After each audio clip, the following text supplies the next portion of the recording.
was already too late. School of Echoes, Where No One Graduates Alive, Episode 1, The First Bell.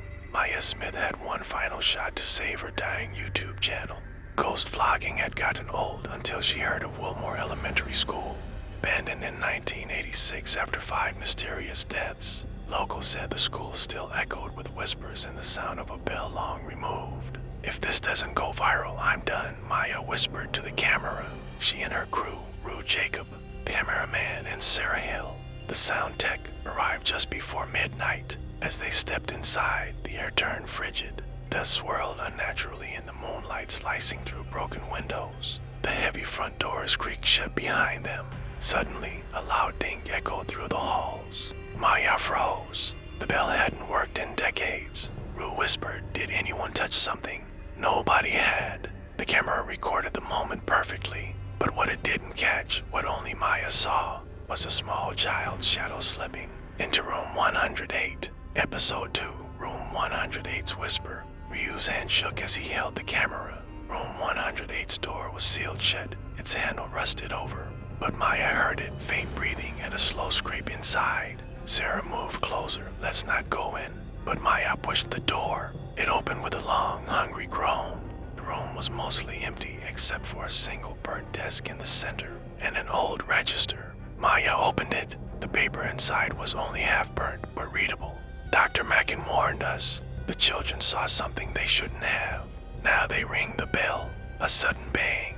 Rue screamed. Camera turned toward the hallway. A locker slammed shut on its own. "Let's go," Sarah whispered. But Maya, her eyes wide, pointed at the board. Written in fresh white chalk were the words, "We hear you. Episode 3, Doctor named Mackin." At 3:14 a.m., Maya received an email.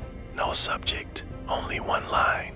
"Get out now, before the 4th bell. Dr. Mackin." "Who's Dr. Mackin?" Rue asked. Maya Googled frantically. Dr. named Mackin was a behavioral science professor. In 1985, he led psychological experiments on students at Wilmore. He disappeared days before the incident that shut the school down. They looked at the registry from earlier. His name was circled in red ink with one word beneath it: "Returned." Suddenly, the bell rang again. D-I-N-G-G-G-G. Second time. Lights flickered. Sarah gasped. Down the hall, a figure in a white lab coat stood in front of the old science lab. He raised a finger to his lips, then vanished. Episode 4, Beneath the Floor. Following the ghostly figure, the crew entered the science lab. Dust coated every table, but the smell of chemicals was fresh. Rue spotted scratch marks on the wooden floor leading to a loose panel. They pried it open. A narrow stairwell led into darkness. "This isn't on the school blueprint," Maya whispered. Below, they found a hidden chamber, shelves of tapes, brainwave monitors, and teeth. Children's teeth. Monitor flickered to life. A video began playing. A child strapped to a chair. A man asking, "What did you see in the mirror?" The child sobbed. "The boy, he had no eyes, but he saw me." Then static. Sarah backed away and stepped on something, a small, freshly broken pencil labeled J. Holloway, Grade 3. Episode 5, Footsteps of the Forgotten. Back upstairs, the group began to hear soft footsteps, barefoot, dozens of them. "Kids," Rue whispered. They turned off their flashlights. In the hallway, dim outlines of children stood in silence. Some smiled, some bled from the eyes. One boy stepped forward. He pointed at Maya, then at the school bell switch. He whispered, barely audible, "Ring for Is. Death." A loud thump, the hallway went black. When lights returned, the children were gone. But Maya noticed one thing. Rue had scratches down his neck. 3 lines, like tiny fingernails. Episode 6, Mackin's File No. 13. In the principal's office, Maya found an old file cabinet.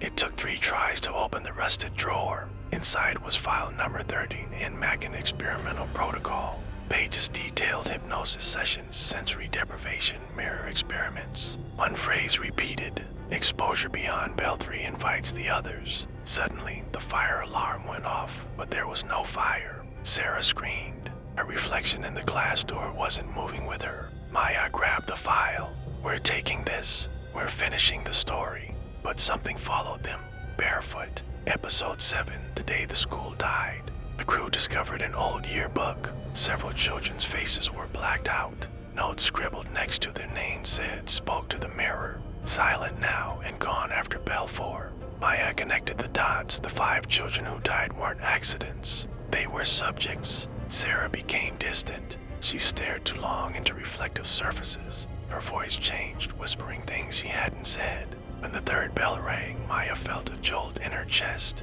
D-I-N-G-G-G-G. That night, Sarah vanished and her shoes remained in front of the mirror in the girls' bathroom, fogged with the word, reflected. Episode 8, Mackin returns. Rue and Maya, shaken, tried to leave, but every door now led back to the school lobby. The building looped. Maya read file 13 again. One page had appeared freshly written. Dr. Mackin lives between bells. He watches the 4th. They return to the science lab. There, standing in the corner, was Mackin, or what remained. His eyes were empty, his skin paper thin. He said nothing, only pointed at a mirror. In the mirror, Sarah stood, crying, trapped. Maya screamed. Rue dropped the camera. The screen went black. Episode 9, Echo Class. In room 204, desks were still arranged. On the board, today's lesson, Echoes Don't Forget. Recordings played of children repeating eerie mantras. I see myself and I see through. I see myself and I see you. Rue sat in a desk absent-mindedly and screamed. Maya saw his eyes turn fully black for 3 seconds, then back to normal. He didn't remember anything, but now he was humming, a tune that matched the bell. Episode 10, Sarah's voice. The sound equipment recorded something overnight. Maya played it back. Sarah's voice. I'm in the walls. I'm in the bell. Don't ring it again. Ryu's eyes bled slightly. We already did. They counted 3 bells. 4th was coming. They tried to escape through the roof, only to find themselves back at the school basement facing a mirror. Inside it, all 3 of them, but only 2 were alive. Episode 11, the 4th bell. The sound struck like thunder. D-I-N-G-G-G-G-G. Rue collapsed. Children's laughter echoed through every hall. Lights shattered. The floor cracked. Something was rising. Maya grabbed a crowbar and dragged Rue into the office. A new message appeared on the whiteboard. Last bell never ends. She turned to see Dr. Mackin beside her. He whispered, "Welcome to my class." Episode 12, Assignment Eternal. Maya was restrained to a desk. In front of her, a sheet of paper and a pencil.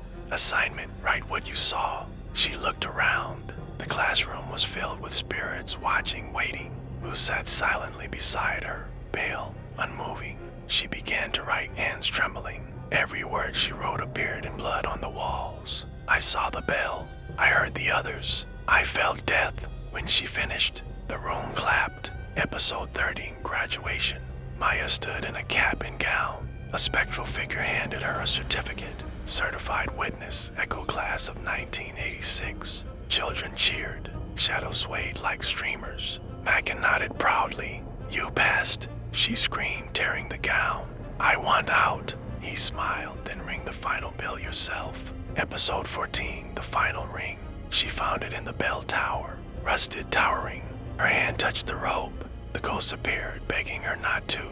Sarah's voice whispered, you'll join me. Maya looked at Ryu's lifeless body beside her. She closed her eyes and pulled the Episode 15, the last lesson. Week later, police found only the camera in Wilmore Elementary. Inside the footage, Maya staring into the camera. She whispered, you heard the bell. Now you're part of it too. The screen flickered. The final frame, Dr. Mackin smiling. Behind him, you. And then, D-I-N-G.